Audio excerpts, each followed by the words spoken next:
बिस्मिल्लाहिर्रहमानिर्रहीम। अस्सलाम वालेकुम। आज हमारा लेक्चर है माइटोकॉन्ड्रिया।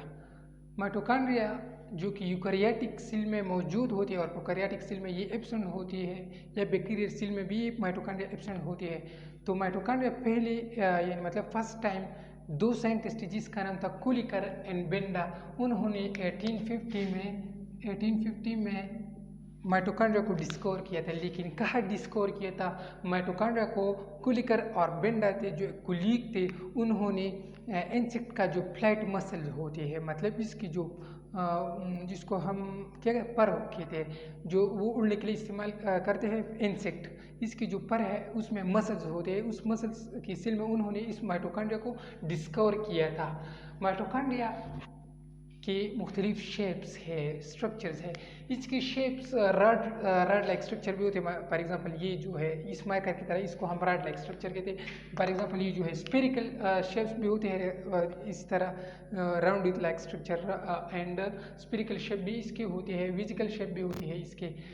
माइटोकॉन्ड्रिया हर एक सेल में मुख्तलिफ होती है। इसके नंबर्स जो होते हैं ये हर एक सेल में मुख्तलिफ होते हैं। कैसे मुख्तलिफ होते हैं?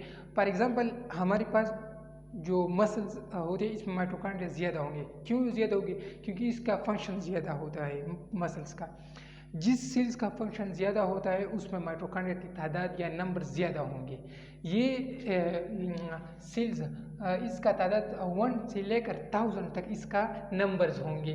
फिर इसका स्ट्रक्चर जो है मैंने यहाँ पर ड्रा किया है माइटोकॉन्ड्रियल स्ट्रक्चर। माइटोकॉन्ड्रिया हमारे पास डबल मेम्ब्रेन स्ट्रक्चर है जो कि यूकैरियोटिक सेल में मौजूद होती है। तो ये डबल मेम्ब्रेन स्ट्रक्चर है। इसको ये जो मैंने आपको ब्लू कलर मार्कर पे दिखाया है ये है outer membrane structure. Outer membrane structure जो है ये स्मूथ है, लेकिन स्मूथ है ये, इसकी सिमिलरिटी बिल्कुल सेल मेम्ब्रेन की तरह है। लेकिन इस पर इसमें सॉरी इस जगह पर भी प्रोटीन होती है जिसको हम परपूरिन प्रोटीन कहते हैं ना, सॉरी परपूरिन पूरिन, ओनली पूरिन प्रोटीन कहते हैं जो कि ट्रांसपोर्ट करते हैं, यहाँ पर मौजूद है, इसको हम पूरिन प्रोटीन कहते हैं। और इसके अंदर ये जो दूसरा मेम्ब्रेन इसको हम इनर मेम्ब्रेन कहते हैं। और इनर मेम्ब्रेन और आउटर मेम्ब्रेन के दरमियान ये जो स्पेस है इसको हम इंटर मेम्ब्रेन स्पेस कहते हैं। क्या कहते हैं? Inter membrane space. तो इनर मेम्ब्रेन ने जो स्ट्रक्चर बनाया हुआ है, तो इसने जो ये एनफोल्ड लाइक स्ट्रक्चर जो होते हैं ये ऐसे एनफोल्ड हो गए हैं, ये ऐसे एनफोल्ड हो गए हैं। तो जब ये ऐसे एनफोल्ड हो गए तो इसको हम क्रिस्टिया कहते हैं। एनफोल्ड स्ट्रक्चर को हम क्या कहते हैं? क्रिस्टा। यहाँ पर मैंने लिखा है क्रिस्टिया इसको कहते हैं। फिर इस क्रिस्टिया को अगर हम बड़ा करें तो यहाँ पर मैंने इसको बड़ा किया है, तो इसमें no black structure, for example ये नो ब्लैक स्ट्रक्चर है, ऐसे नो ब्लैक स्ट्रक्चर होते हैं। ऐसे मेरे हाथ को देखिए, इसके हेड होते हैं और ये ऐसे होते हैं, यानी मशरूम लाइक स्ट्रक्चर होती है। तो इसमें इसके हेड में ख़ास इंजाइम मौजूद होते हैं जिसको हम एटीपेज इंजाइम कहते हैं। ये इसको हम एक्जिसोम या F1 पार्टिकल भी कहते हैं। इस नो ब्लैक स्ट्रक्चर को या मशरूम लाइक स्ट्रक्चर जो होता है इसको हम क्या कहते हैं? एक्जिसोम या F1 पार्टिकल। इसमें ख़ास किस्म की इंजाइम होती है जिसको हम एटीपेज इंजाइम कहते हैं।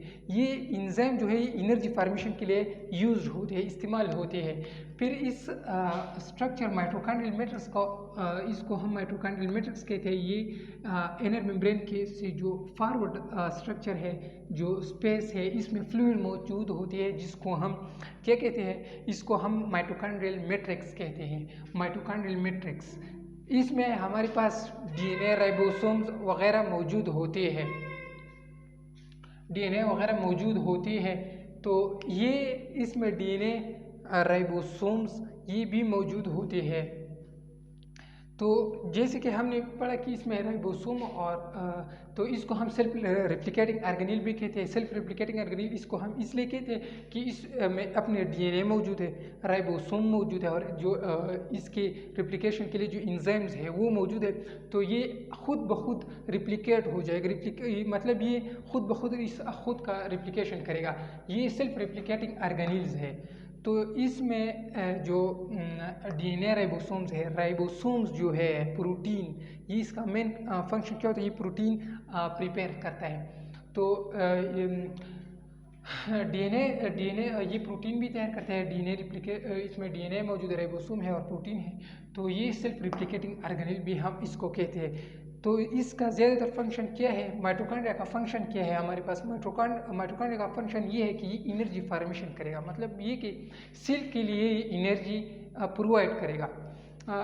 सेल का ज़्यादातर एनर्जी जो है 94.4% एनर्जी ये माइटोकॉन्ड्रिया प्रिपेयर करते हैं। कैसे प्रिपेयर करते हैं? ये इसको हम power house of the cell भी कहते हैं। सेलुलर डायनामिक्स आपके जहन में ये क्वेश्चन आएगा कि ये सेलुलर डायनामिक्स क्या होता है? सेलुलर डायनामिक्स जो है, ये अगर हम साइकिल को देखें, साइकिल की जो पहले पहिए में या पहली व्हील में जो पहले टायर में जो लाइट होता है, अगर आप और करें ज़्यादातर साइकिल में ऐसे होते हैं। इसकी पहले टायर में जो फर्स्ट टायर होता है, इसमें एक छोटा सा रड लगा हुआ होता है। जब हम पेडल घुमाते हैं तो वो रड जो है वो इंक्रीज, इसकी लाइट इंक्रीज होती है। क्यों इंक्रीज? क्योंकि वो वहाँ पर एनर्जी पहिया घुमाता है, पैडल घुमाते हैं, तो वो लाइट इंक्रीज होती है, इसलिए एनर्जी इसको प्रोवाइड करती है। तो इसलिए हम इसको सेलुलर डायनामिक्स भी कहते हैं। ये power house of the cell भी है। Power house of the cell भी इसलिए हम इसको कहते हैं क्योंकि ये सेल को एनर्जी प्रोवाइड करता है। और हमने जिस पर कि ये 94.4% ऑफ सेल एनर्जी का क्या करता है? सेल को एनर्जी देता है या तैयार करता है। ये electron transport chain Krebs cycle के जरिए 34 ATPs क्या करते हैं? 34 ATPs ये माइटोकॉन्ड्रिया में तैयार होते हैं, जो कि ATP जो कि एनर्जी रिच कंपाउंड है। एनर्जी रिच कंपाउंड मतलब ये सेल को एनर्जी देगा। तो जब ये सेल को एनर्जी देगा तो सेल अपना जो मामूल का फंक्शन है, नॉर्मल फंक्शन, वो परफॉर्म करेगा। फिर इसके बाद क्या है? जैसे फिर इसके बाद हमने ये भी पढ़ा, तो ये एनर्जी ATP एनर्जी है। ये ATP एडिनोसिन ट्राइफॉस्फेट से बना होता है। ये सेल को एनर्जी प्रोवाइड करता है। तो हमने यहाँ पर पढ़ा कि यहाँ पर एटीपेज एंजाइम की बात भी हमने की। तो यहाँ पर रिस्पायरेशन ज़्यादातर इस एक्सिसोम में होता है। ये पॉइंट आप नोट कर लीजिए कि रिस्पायरेशन आकर इन एक्सिसोम या F1 पार्टिकल, ये MCQs भी आ सकता है। ये भी MCQs है कि the fluid which is present in the mitochondria is called dash. No, हम इसको तो फिर हम इसको माइटोकॉन्ड्रियल मैट्रिक्स कहेंगे। ये भी इम्पॉर्टेंट MCQs है। तो ये था आज का हमारा लेक्चर। इंशाल्लाह अगली वीडियो में हम न्यूक्लियस डिस्कस करेंगे और इसके फंक्शन और इसकी जो कंपोनेंट्स है वो हम डिटेल से डिस्कस करेंगे। इंशाल्लाह अगली वीडियो में मिलेंगे। उम्मीद है कि आपको आज का हमारा जो माइटोकॉन्ड्रियल लेक्चर है वो समझ आ गया होगा। तो इंशाल्लाह अगली वीडियो में मिलेंगे। अस्सलाम वालेकुम एंड गुड बाय।